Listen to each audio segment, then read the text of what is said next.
1. The Orange Agent leads for home. A length on Start Dreaming on the town, waits for the run. Here's Fight for Glory getting into the clear from Linda Lovegrace. The Orange Agent, he hasn't moved yet. McKendry leads a length. It's the Orange Agent over on the town. Start Dreaming, Fight for Glory. The Orange Agent though, Fight for Glory. The Orange Agent, she is a ripping and a tearing. And the Orange Agent Super has beaten Fight for Glory. Third in Start Dreaming.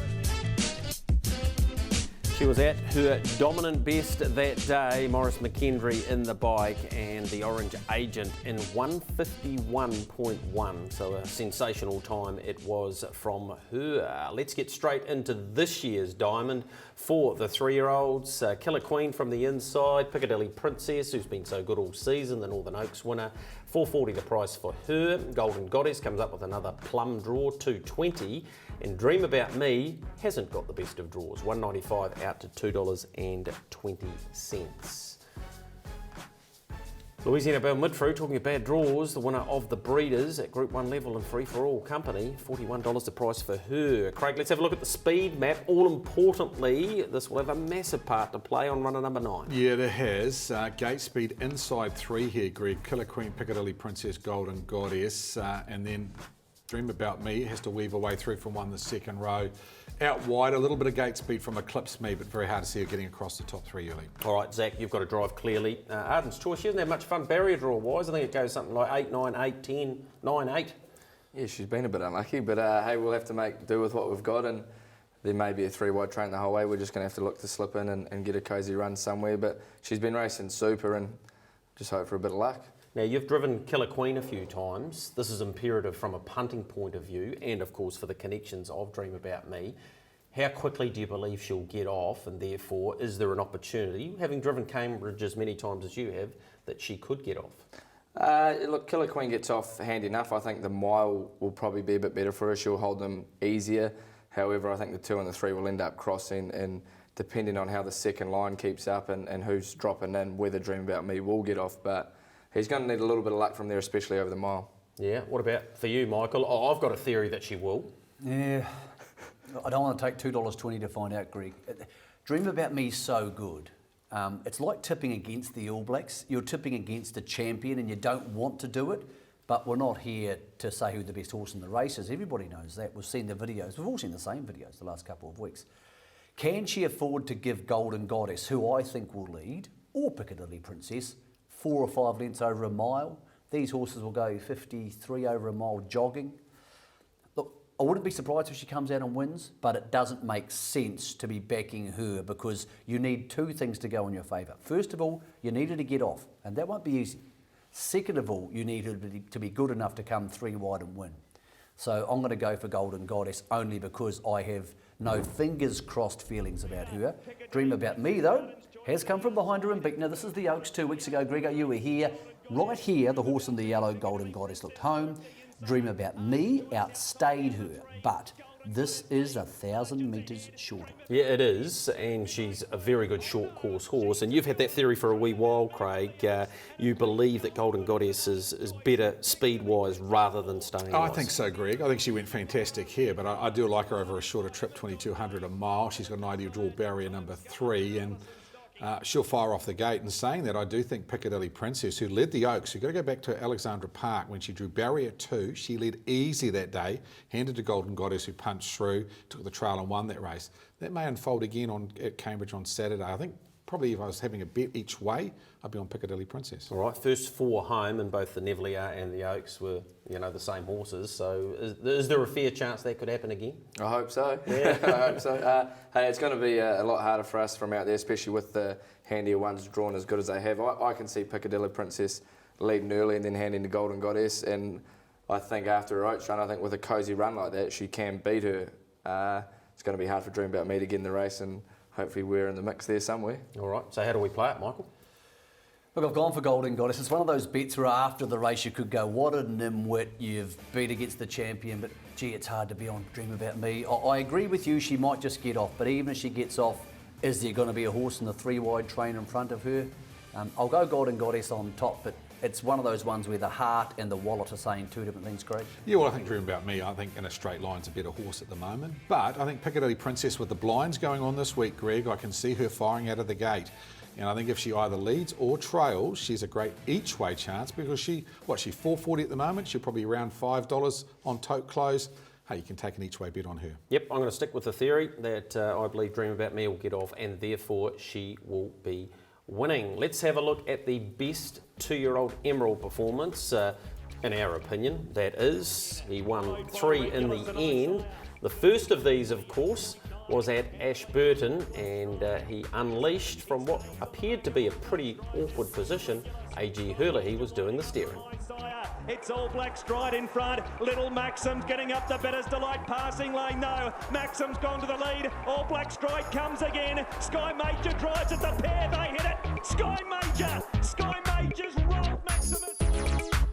Yeah, the first of 3, and the bloke beside me stole the drive off him after that. That's hardly fair. The greatest reinsman in New Zealand harness history, but he showed that day just how good he was winning that one. We believe that was the best ever 2-year-old effort. Yeah, it was a super run that day, especially from where he come from. And once again, they went hard early and set it up for those one swoop. And I'm still devastated watching that. Still hard, but in hindsight, it's probably a good thing to end up winning 3 jewels, and he's been the first to do it. Yeah, and I see he's been to the trials in Australia, and they're pleased with him. Not too far away from racing in WA. Just goes to show you these horses end up in all sorts of different places. Of course, Bit of a Legend was a fantastic horse at a Jewels around about the same time, and he's racing in Yonkers and winning big money these days. So, yep, Standardbreds are pretty hardy, Grego, and this is going to be a hell of a race. All right.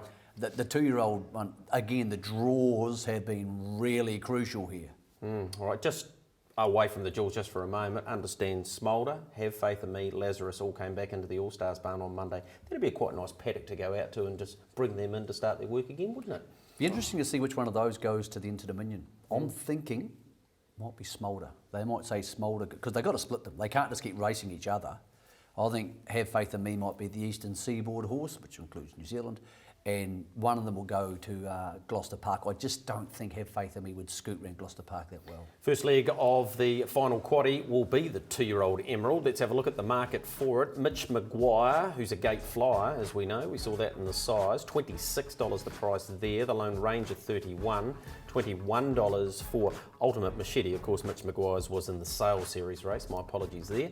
Mongolian Hero 51's Pacing Major drawn to follow out. Mitch Maguire $2.40, and More the Better, who's been the dominant force in the 2-year-old ranks, at $1.60. Here's our speed map, Craig. Yeah, well, this is working out with Mitch Maguire, and of course Zach just driven this horse, so he knows it more than I do. But on its gate speed at Addington and at the trials, it looks like the leader from Barrier 1, the Lone Ranger, gets out okay. He had a couple of runs at the trials on Saturday, paced a lot better. Ultimate Machete gets out, Rhythm and Blues. Big beneficiary of this, Pacing Major. Should be in the trail at least early on of the piece. Let's have a look at the latest battle between More the Better and Pacing Major.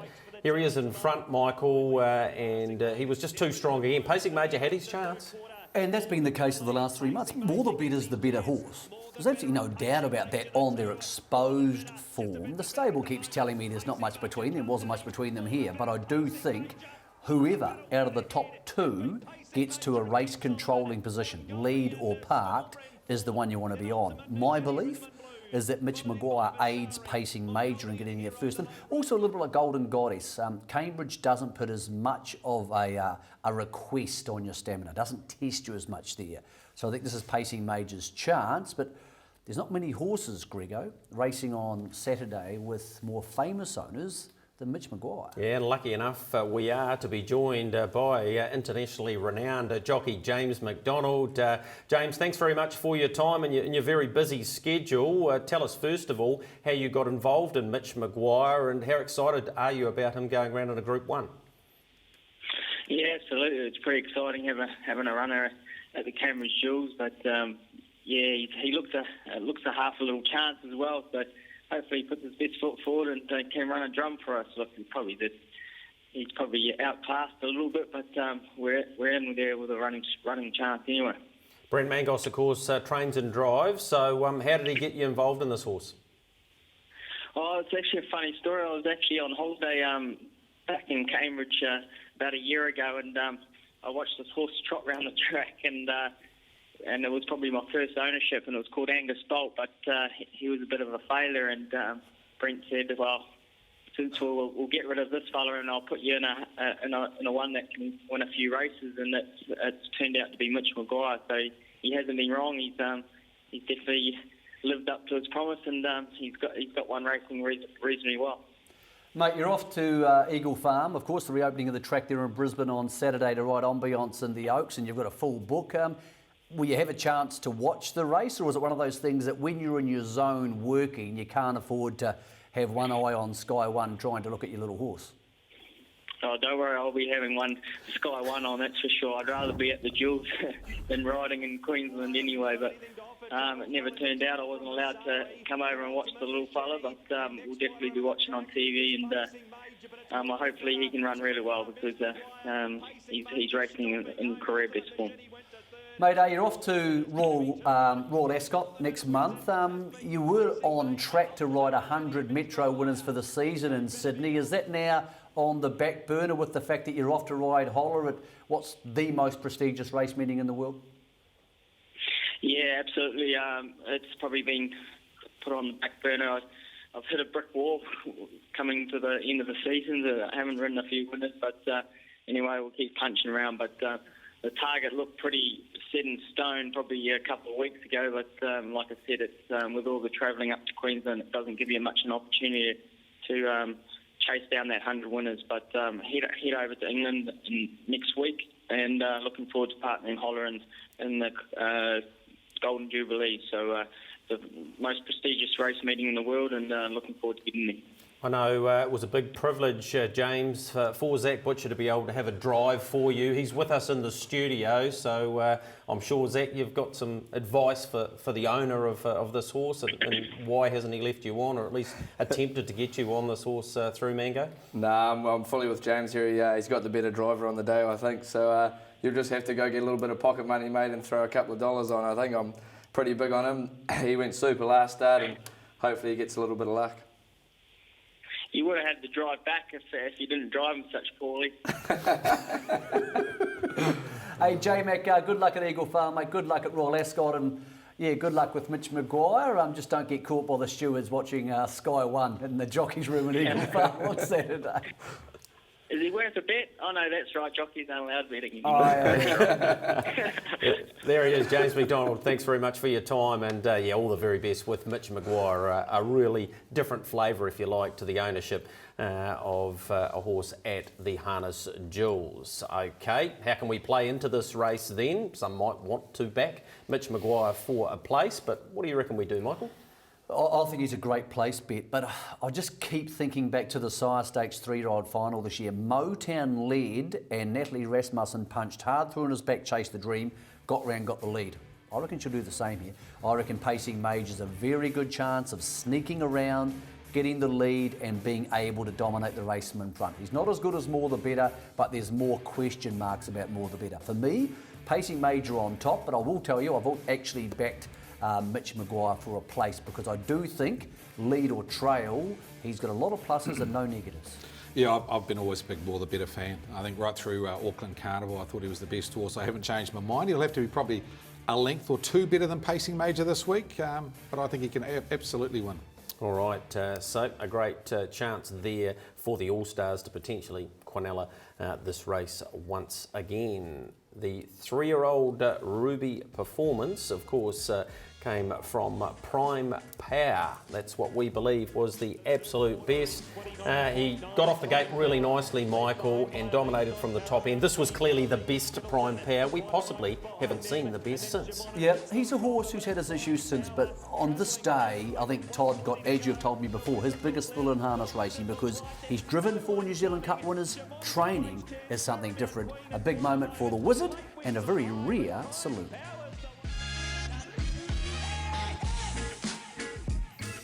.156.5 was his time, and he was simply too strong. Let's have a look at race number 7. Appropriately, the Sovereignty 3-year-old Ruby, and this one will be underway at 3:13. We have Markula, a shortener from 116 into 115. He'll just win. Short conversation. He's the best horse in the field. He has the best form line of any horse on the day. He's had 7 wins on end. Went to the Pukekohe workouts on Saturday and just jogged up alongside a decent 4-year-old in Paramount Dream. He's better than these. Masandai's won a Jules and she's back in some sort of form. All the other chances are drawn the second line. Here he is, he's on the outside. It just won't matter. He'll win. That's it. Conversation finished from my point of view. They got home in 29.5. That was Paramount Dream to his inside. But he looked very comfortable, Craig. I suppose the only question mark, the mile rate for that workout was only about 2.8 or 2.9, and he hasn't had a run for a month. No. But will it matter? No, I don't think so. I said 6 weeks ago he's the best horse 3-year-old going around the country, and he's proved that to be. I think Greg, he could sit outside this lot and beat them, and he may have to do that because a lot of people think he's going to work straight to the front. I'm not convinced that will happen. I think he may be parked for a lot of the journey, but I think he's good enough to do that. Looking at the speed map now, Masandi from the inside, Royal Willie from 2, gets out okay. 5 and 6 get out very quickly, and I want to talk about Donegal Better Gretsch because she set a national record on Friday night. Very underrated, very one-paced, but can hold her speed for a long time. I see her going forward early, and I wouldn't be surprised she wrestles the front. All right, very interesting speed map in regards to that. I thought she'd just gone off a wee bit, but I talked to Murray Boyd the other day and he said no, she just got flattened a wee bit by that Ashburton run, and she's certainly built back now. And I had a good talk to Dexter on Friday night and said to the gate's bit of this filly. He said, well, you know, she showed it in the Oaks and she's just getting quicker and quicker off the gate, and she showed on Friday night where she got across them quickly that out wide's actually a good place to be. And if she comes across with Mark Hauler, they'll go a bit early. All right, Mark Hauler hasn't been beaten since Kaikoura, of course, towards the end of October. Might have been the 1st or 2nd of November, who knows anyway. It was about then. Let's have a look at Temporale, who has been dealt a cruel blow by the barrier draw. This beating Le Monde, who had a gallop early here, Michael. Yeah, and Le Monde was better at the workouts last Saturday, so he re-behaved himself. But put these horses where Masandai is, they're clear second favourites. They're not. They're on the second line. It just won't matter. Mark Hauler will just get to the front. I'm absolutely convinced it'll get to the front. I just don't see how anything in this race can come wide. These horses have all had their chance to beat Mark Hauler. What do you make of it, Zachary? I think he's one of those 3-year-old trotters, and we have this happens all the time. They get in a zone and they just keep on winning. Yeah, I think you're right. It's going to be pretty tough to beat him. As you said, the other chances of drawing the second line, so everything going his way. He should roll forward early, and he's probably the hardest to beat for sure. I need to ask you about Masandai. I haven't seen a lot of her, and I lost all faith on her. Then she seemed to bounce back after leaving the All-Stars, which is almost impossible to believe. Is she going good enough to sprint up with Mark Hauler, or has the form been not quite as good as it looks? Oh, look, her New Zealand record run at Ashburton, Craig, was good. Very good. And very good at Addington. And very good. And missed away at Fulbury Park and still actually did a pretty good job after that. I don't think she could beat Mark Hauler, but she's drawn to run second or at worst third, I think. You look at the Donegal Better Gretsch form. She beat Donegal Better Gretsch at Addington, and she crossed at a lead from barrier 7. So barrier 1 will put her in the trail or in front early on. She's got great chance of running in the top 3. I don't think she's as good as a couple in that race, especially not Mark Hauler, but she should run in the money from barrier 1. I saw the speed map slightly different to you. I know they're only indicative and lots can change with trotters, but I thought the horses at 2 and 3 wouldn't get out at all.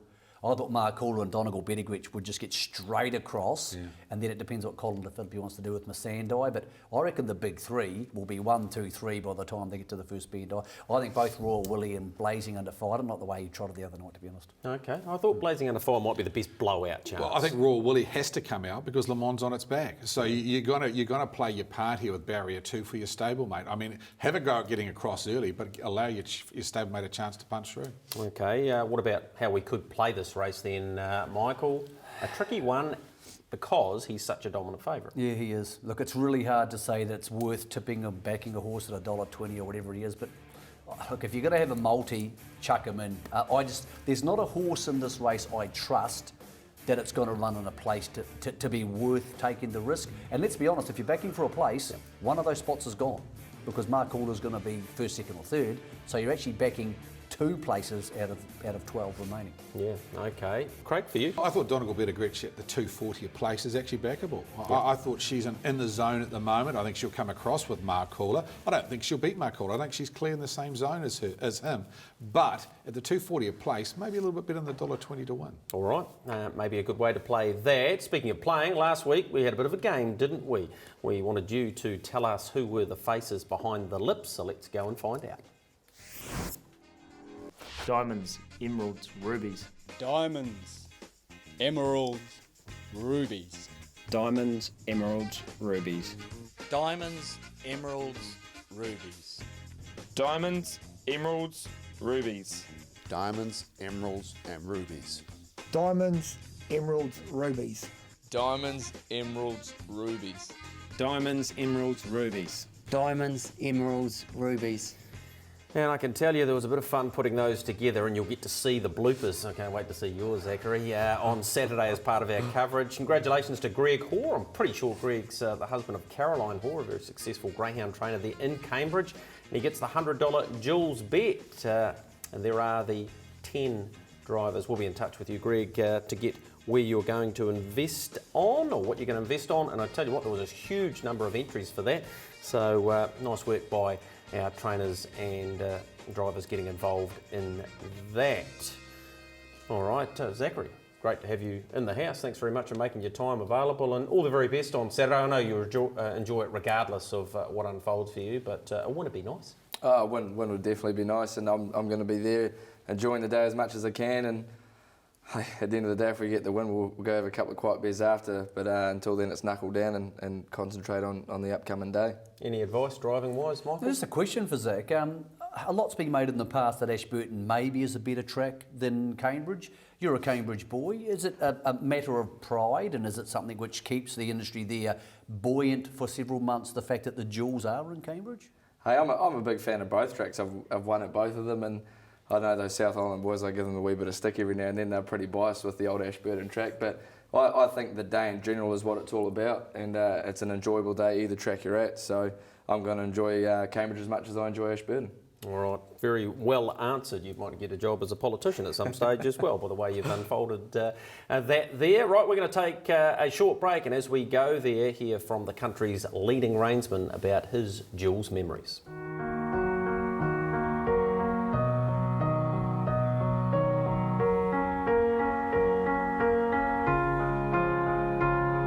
It was very important. Obviously, never won at Jules. It was probably the second year I've been driving at them, and you know, he was just a right out on the season, but he'd really come to form towards the end of the Jules and won the sales and size stakes, I think, and led into the Jules. And yeah, he was just too good on the day. It was a massive thrill, and have all the owners there and Crean's whole family, and celebrated it well. And here we've got now Smiling Shard in the centre, Courage to Rule fighting over on the inside, Riverfields giving them a sight, El Nino's back over on the inside, and then Qatari Mark, Smiling Shard and Dexter's in front. On the inside, Courage to Rule's trying to come back to it, flying home, 5-star Anvil over on the inside, but Smiling Shard, another Jules Colours wins.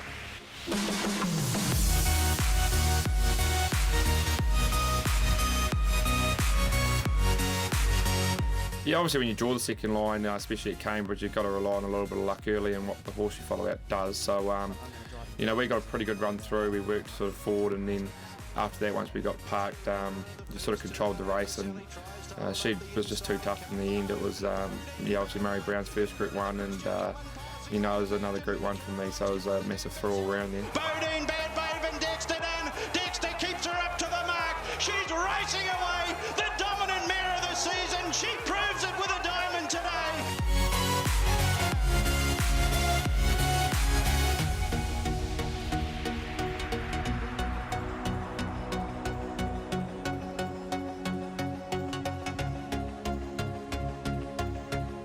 Didn't feel right, to be fair, and yeah, we're down as the winners, but we didn't win. So, but she still won a great race that day to run second. But yeah, one of those things. Coming down the outside, Rozelski, but Delightful Christian. She's got a very good kick. She's coming away from McKendry, Only for You, and Rozelski chase in vain. Delightful Christian, magnificent in the 2-year-old diamond.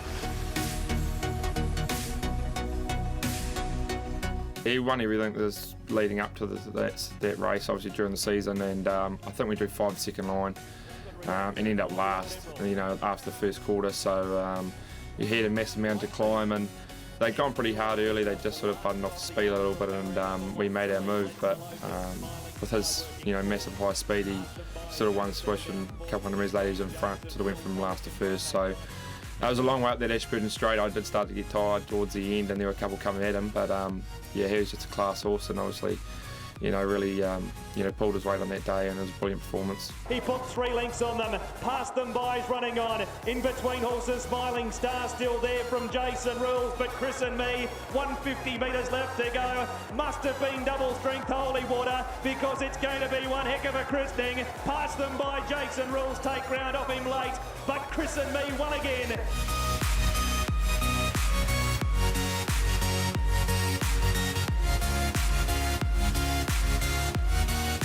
He'd placed in the 2 previous years, so I guess you could say he'd deserved to win a Harness Jewels, and it was his last crack at it. And we settled pretty good 3 or 4 back the outer, I think, and made a move about the 800, sort of heading towards that last bend, and we got pushed out 4 wide, about the quarter, but the one inside us galloped, so we sort of got a clear run after that. And he took the straight to catch Dr. Bones, but Shimon's toughness and will to win really got him through that day, and it was a great performance as well. Dr. Bones, Shimon down the outside, prime power, Dr. Bones, Shimon is really starting to wind up now, and Dr. Bones the centre, the model of consistency, and he will get a Jules title that he so richly deserves as well. Shimon is in.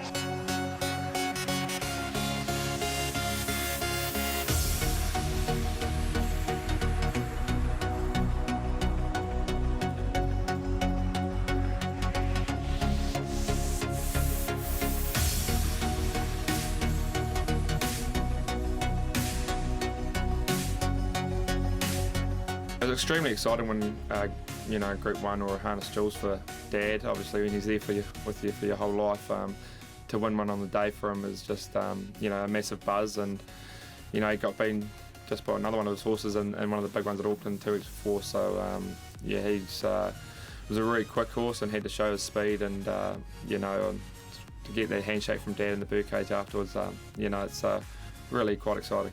And Franco Nelson's about to unleash 100 to go. Mossdale Connor, here's Franco Nelson. Here comes Franco Nelson, Major Star the inside. Oh, it's very tight. Franco Nelson, I reckon, might just get it a nose, Major Star.